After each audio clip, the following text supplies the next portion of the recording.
various models for city development. We hope such models can be widely used around the world, and P4G can be an excellent platform for collaboration with cities around the world. Thank you very much for your attention. Thank you very much, the Senior Research Fellow Cho Dae-yeon, for your presentation. Yes, but it is a relief that developing environmental technologies are helping us to reduce carbon in our cities. So, Mr. Cho Dae-yeon, thank you for introducing city management cases utilizing the cutting-edge ICT technology. Thank you very much once again. Then now the final presentation will share foreign cases in strategic platform intelligent traffic system. Introducing Mark Hendrikse, the chairman of Holland High Tech, the Netherlands. The chairman Hendrikse will be presenting his presentation on the topic of public-private partnerships for intelligent traffic system. He's now participating in the session online. So the chairman Hendrikse, please start your presentation. I would like to talk about indeed this public-private partnerships, and Holland High Tech as such is a sort of public-private partnership because it represents the high-tech industry in the Netherlands, both from companies, knowledge institutes, as well as the government. So we work together. It's the way how we work a lot together in the Netherlands. Now, if we look to the challenges to achieve smart and resilient cities, I see two elements. First of all, it's the digital city, and secondly, it's the resilient city.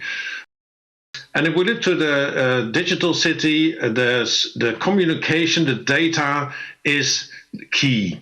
It's the complexity, but it also will make it possible for solving the smart city. However, the challenge is so big that no one organization as such can do it all by himself. It requires a whole new architecture where everybody should be involved. And that relies to the presentation of George, where it is maybe a typical European way of solving things.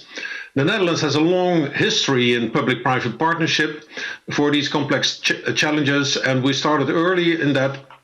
And one of the examples I would like to present to you is the example of the project called SPITS, which stands for Strategic Platform for Intelligent Transport Systems.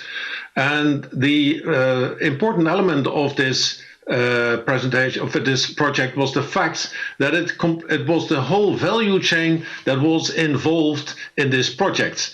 It was companies producing computer chips, companies producing consumer goods like cars or bicycles, companies producing trucks, the companies that build the infrastructure, also the companies that control the infrastructure, and not only on the company side, but also the research institutes of the technical universities in the Netherlands and also the Applied Scientific Research Institute in the Netherlands. All parties work together to make this one big project. It was co-funded by the government.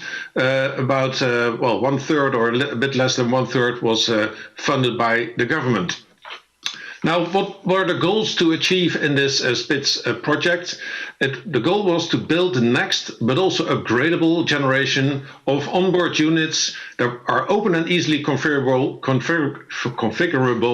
for OEM-specific requirements. OEM stands for Original Equipment Manufacturers. Those are the manufacturers of cars, trucks, and buses, and they usually want to keep the inboard software for themselves, which is a prime factor. So you need to have an open system that is able to communicate with all kinds of vehicles, and it should also be upgradable because you need next generation vehicles to be coupled to the system. Therefore, it's also important to adapt the existing roadside units to support this cooperative technology and to supply local information to all the traffic involved. We saw a picture in the presentation of Mr. Cho of all these lines of communication, and that is in essence indeed what we're talking about. Then you need also to build a next generation of back offices that are able to complete all the information cycles and circles between all the parties involved, and not only on one moment in time, but in the future as well. Therefore, this upgradable and open source system. And in essence, our aim was to create a new innovation ecosystem by coupling all these parties that in the past did not have an experience of working together because they are different sectors. The picture you see on the right hand is a stretch of a motorway which had been prepared for this project with all sensors and cameras and digital elements that were necessary. And the cars that you see are all exactly spaced between each other, working, driving autonomously, making use of this system. So this is a whole stretch, a large amount of vehicles interlinked to each other and having a sort of keeping distance to each other, autonomously steered by this project. And that was the first time that we were able to do this, and it was a great success. It worked very well. What are lessons that we have learned in this project? Because it's now on the way already for several years. Well, first of all, speed of data transmission is key. And especially for the future, we will need 5G or 6G to be able to cope with the elements and the amount of data and the time that you need to react. This will still be a crucial factor and a difficult factor. Then in the EU, we have very strict rules with regards to privacy regulation, and that makes this a very delicate balance. You would like to, let's say, have more data used, and on the other hand, you have to protect the data for the privacy of the individuals that are driving in these vehicles. So that's a delicate balance, and it makes it more complicated than maybe in some other countries where these regulations are a bit less strict. When we started this project, it was not so much an issue, but it became a huge issue during time, that is data security. How are you sure that not somebody else from maybe another continent is able to tap into your system and take over control? And that's, of course, a very dangerous situation that might occur that you do not want to occur. Like I said before, open software is needed because you need to adapt the software to the different standards of the car manufacturers, the road manufacturers who want to keep this software for themselves. And we were very lucky to make an agreement with the government to have a part of the motorway as a test track record. It was then shut off for a Sunday or a Saturday where we could do all the testing. During the day, it's normal motorway, but it was very helpful to have this built into the project with all the sensors, cameras needed to do all the tests. And what we feel as a big advantage is the fact that we have the whole value chain in the project, but we did not have a very dominant playing, which led to open discussions and also optimal solutions. And I would like to point out to the automotive disruption radar, which is being brought out by Roland Berger several times. This one is from September, where you see that the Netherlands is number one on disruption in automotive industry, but also Korea is on number 3, and Sonia in our presentation had Singapore, that's number 2. So you see these countries are really the countries at the forefront of all these developments.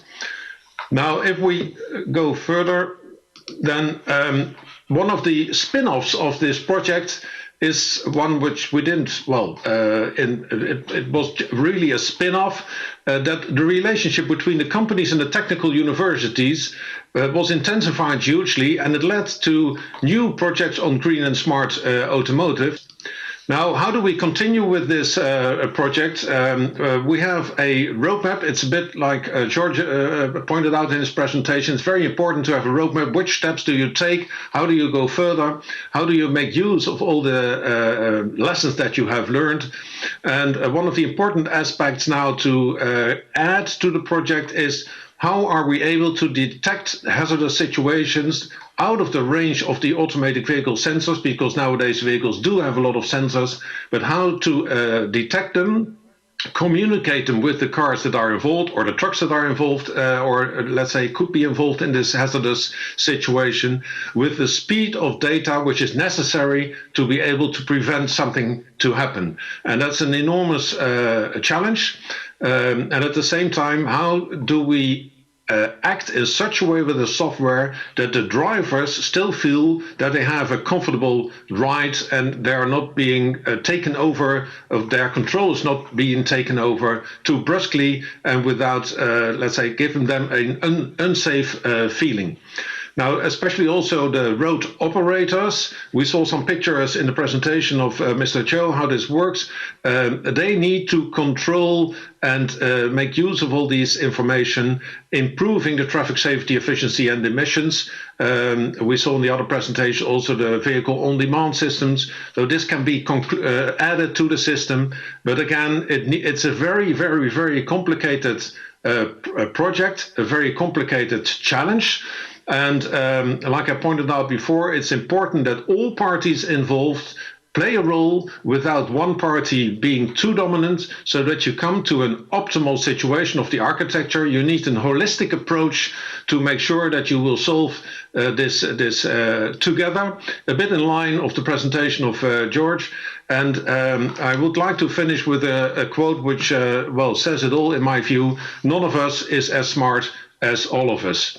Thank you very much, and I wish you a good continuation of the project and the summit. Thank you very much, the Chairman, Mark Hendricks, for sharing with us your information, useful information through the presentation on public-private partnerships. Listen to our online audience's questions, and actually, I'm curious as to how the chairman, the Professor Kim Do-yeon, together to resolve the challenges that the humanity faces. 우리는 이 시대가 지향해야 되는 가장 대표적인 문제점인 We believe that climate change is the biggest challenge that faces the mankind, and we need to work together to resolve this challenge. Smart cities can sustain our growth and help us evolve our culture and civilization. Through such efforts, we can create a better city for the future generation and create an infrastructure where our future generations can be happy with.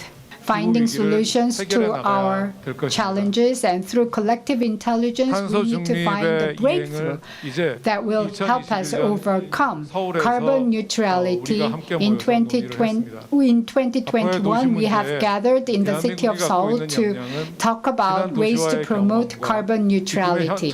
Korea has gone through rapid urbanization and advanced technologies. Over the 10 years, through smart city projects and implementation, we have accumulated some technologies and knowledge, and we will leverage that experience with other cities to create a better future for all of us. The meetings that we have will help us to promote partnership around the world so that we can tackle the biggest challenge of the humanity through carbon neutrality. Thank you very much for all of your participation, and once again, I would like to thank on behalf of all the participants. I would like to now conclude today's panel discussion. Thank you very much. Thank you very much, the Professor Kim Do-yeon, to lead the panel discussion. Thank you very much once again. The city thematic session of the 2021 P4G Seoul Summit, while discussing with you for 2.5 hours, I dreamed of the green future made, not alone, but together with everyone. It occurred to me that as smart cities facing green recovery, carbon neutral society, and climate crisis response is not too far away. In South Korea, we can't see the sky due to the fine dust, and the time when the 4 seasons were distinct is becoming a blurry. Efforts for the fading planet are most definitely needed. The Earth will not return its clear skies unless cities change. I hope everyone join finding answers in the city for a tomorrow where we can live happily together and restore the blue planet. I will start by carrying a tumbler. Thank you very much. Until now, my name is Sori Moon. 감사합니다.